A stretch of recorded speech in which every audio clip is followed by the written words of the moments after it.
Okay, we want to make sure this gets on correctly, so let's see if I can get this in frame. Okay, goes just like this, and you got to just muscle it on there. Let me see if I can do this.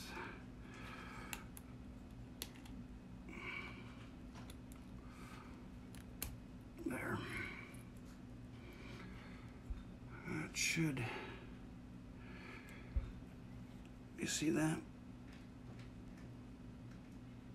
That's the way it should be. Okay. Now we'll get back to this trigger. If you see, there's a little hole right there. That's where this spring goes. Now there's two sides of this spring. There's a small side and a larger side. You want that larger side down in that hole right there.